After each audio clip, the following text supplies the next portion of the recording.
ایک مرتبہ حضرت لال شہباز قلندر رحمۃ اللہ علیہ کہیں تشریف لے جا رہے تھے کہ اچانک آپ کو راستے میں ایک بندر نچانے والا ملا۔ آپ رحمۃ اللہ علیہ نے بندر نچانے والا مداری کو دیکھا جو کہ کھیل تماشے دکھاتا تھا۔ حضرت لال شہباز قلندر رحمۃ اللہ علیہ اس کے قریب گئے اور آپ نے اس سے پوچھا تم کون ہو؟ تو وہ کہنے لگا میں قلندر ہوں۔ اس زمانے میں تماشا دکھانے والے کو قلندر کہتے تھے۔ حضرت لال شہباز قلندر رحمۃ اللہ علیہ اس کا یہ جواب سن کر مسکرائے اور وہ مداری آپ کو مسکراتا دیکھ کر پریشان ہوا۔ مداری کو آپ رحمۃ اللہ علیہ کی مسکراہٹ پسند نہ آئی۔ وہ آپ سے پوچھ بیٹھا کہ آپ کون ہو؟ تو حضرت لال شہباز قلندر رحمۃ اللہ علیہ نے فرمایا میں بھی قلندر ہوں۔ وہ مداری بڑا حیران ہوا، کہنے لگا آپ کے پاس نہ کوئی بندر ہے نہ کوئی ڈگڈگی، اب تماشا کیسے دکھاتے ہیں؟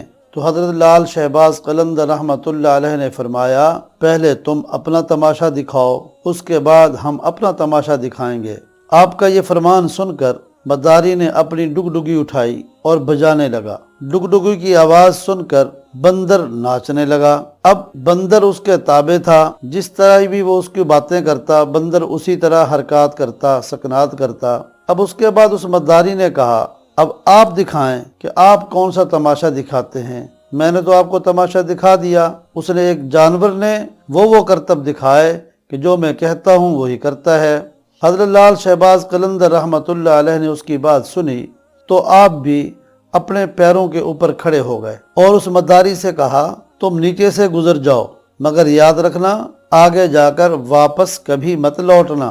جب وہ تماشا دکھانے والا مداری آپ رحمۃ اللہ علیہ کے نیچے سے گزرا تو نظارہ ہی بدل چکا تھا۔ نہ وہ سورج کی دھوپ، نہ وہ گرد و غبار، سامنے خوبصورت پہاڑ، سبز وادیاں، موسم ٹھنڈا اور نہ گرم۔ ابھی وہ مداری اسی سوچ میں تھا کہ اس نے سامنے سے دیکھا کہ ایک بہت بڑا لشکر گھوڑے پر سوار ہو کر اس کی طرف آ رہا ہے۔ اس نے لشکر کو دیکھا اور سوچا کہ آج تو جان گئی۔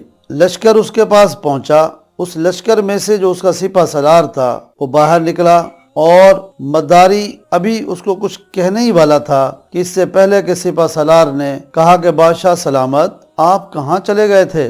ہم آپ کو کب سے ڈھونڈ رہے ہیں، آپ کی سلطنت اور آپ کا انتظار کر رہی ہے، اور ملکہ کا حال رو رو کر برا ہو چکا ہے، آپ ہمارے ساتھ چلیے۔ اب وہ تماشا دکھانے والا مداری گھوڑے پر سوار ہو کر ان کے ساتھ چل پڑا۔ جب وہ محل میں پہنچا تو وہ یہ سب دیکھ کر حیران ہو گیا۔ وہ حیرانی سے محل کو دیکھنے لگا۔ جیسے ہی اندر پہنچا تو خوبصورت ملکہ اس سے کیا گلہ شکوہ کرنے لگی اور کہنے لگی کہاں رہ گئے تھے؟ میں کتنی پریشان تھی بادشاہ سلامت، اور آپ کے لیے یہاں سلطنت کے سارے لوگ پریشان تھے۔ وہ مداری حیران تھا کہ یہ سب کیا ہو رہا ہے، یہ خوبصورت وادیاں، یہ خوبصورت محل، یہ خوبصورت ملکہ کس کی ہے، اور یہ سب لوگ مجھے اپنا کیوں سمجھ رہے ہیں؟ اس کے بعد وہ تماشا دکھانے والا مداری سب کچھ بھول کر نہا دھو کر شاہی لباس پہن کر تخت پر بیٹھ گیا۔ اسی طرح وقت گزرتا گیا۔ اب مداری کے بچے بھی ہو گئے، وہ شہزادے تھے، شہزادے بڑے ہو گئے، بڑھاپا آ گیا، جسم سے وہ جان وہ ذائقہ چلا گیا، یعنی وہ انسان بڑھاپے کی حد تک پہنچ چکا تھا۔ ایک دن وہ اسی دریا کے کنارے بیٹھا ہوا سوچ رہا تھا آخر میرے ساتھ ہوا کیا ہے۔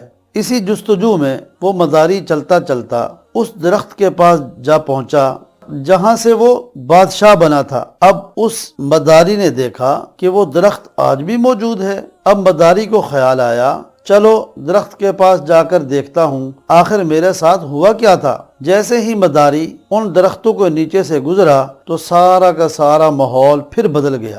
گزرا ہوا جو وقت تھا وہ پھر سے بدل گیا اور حضرت لال شہباز قلندر رحمۃ اللہ علیہ کے پاس پہنچ گیا۔ اس کی حالت جو بڑھاپے کی تھی وہ پھر سے بدل گئی۔ وہ سلطنت، وہ ملکہ، وہ شہزادے سب کچھ ختم ہو گیا اور واپس اپنے بندر اور حضرت لال شہباز قلندر رحمۃ اللہ علیہ کے پاس پہنچا۔ وہی وقت، وہی مقام اور سامنے اس کا بندر اور ڈگڈگی، وہی دھوپ اور وہی گرد و غبار۔ اسے ایسا لگا کہ وہ ایک خواب دیکھ رہا تھا، لیکن جو اس کے ساتھ ہوا وہ بھی حقیقت تھی۔ وہ حیران تھا کہ یہ سب کیا ہو گیا ہے۔ وہ شخص جیسے ہی حضرت لال شہباز قلندر رحمۃ اللہ علیہ کو دیکھا تو وہ شخص ان سے پوچھنے لگا، میری سلطنت، میری ملکہ، میرے شہزادے کہاں گئے؟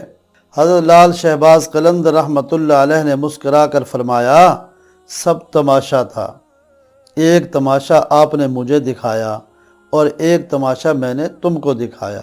سبحان اللہ، کیا ہے اللہ والوں کی کرامات۔